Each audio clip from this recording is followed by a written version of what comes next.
देशवासियों के लिए आज काफ़ी अहम दिन है क्योंकि आज यानी 2 अक्टूबर 2022 को राष्ट्रपिता महात्मा गांधी की जयंती है। भारतीय स्वतंत्रता आंदोलन में जान फूंकने वाले और राष्ट्रपिता महात्मा गांधी को लोग प्यार से बापू भी कहते हैं। ये महात्मा गांधी ही थे जिन्होंने न केवल आज़ादी की जंग में अहम भूमिका निभाई बल्कि समाज में व्याप्त कुरीतियों पर भी जंग छेड़ी थी। गांधी जयंती के मौके पर आज हम आपको उनकी ज़िंदगी से जुड़े कुछ ऐसे तथ्य बताने जा रहे हैं जिन्हें शायद ही आप जानते हैं।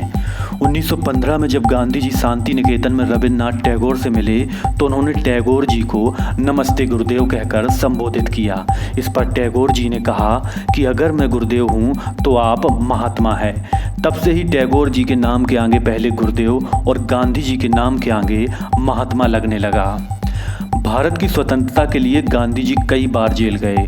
कुल मिलाकर लगभग वो 6 साल 5 महीने जेल में रहे। महान आविष्कारक अल्बर्ट आइंस्टीन बापू से खासे प्रभावित थे। आइंस्टीन ने कहा था कि लोगों को यकीन नहीं होगा कि कभी ऐसा इंसान भी इस धरती पर आया था।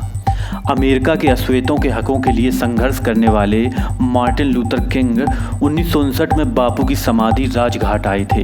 राजघाट पर बापू को श्रद्धा सुमन अर्पित करते हुए उनकी दोनों आंखें नम हो गई थीं। गांधी जी कुल 5 बार नोबेल पीस प्राइज़ के लिए नॉमिनेट किए गए थे, पर इस अवार्ड का दुर्भाग्य था कि यह उन्हें एक बार भी नहीं मिल सका।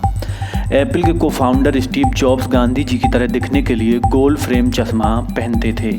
जिस वाहन में 1948 में महात्मा गांधी को अंतिम संस्कार के लिए ले जाया गया था, वही वाहन सन 1997 में मदर टेरेसा की अंतिम यात्रा के लिए इस्तेमाल किया गया था।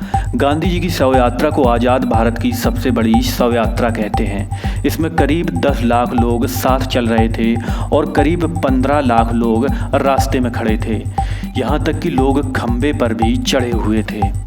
विकिपीडिया पर गांधी जी की जीवनी 170 से अधिक भाषाओं में लिखी है, जो संभवतः किसी भी अन्य भारतीय की तुलना में कहीं ज़्यादा अधिक है।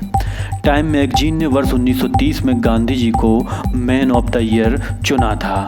वह फुटबॉल के बहुत बड़े प्रशंसक थे। राम के नाम से उन्हें इतना प्रेम था कि अपने मरने के आखिरी क्षण में भी उनका आखिरी शब्द राम ही था।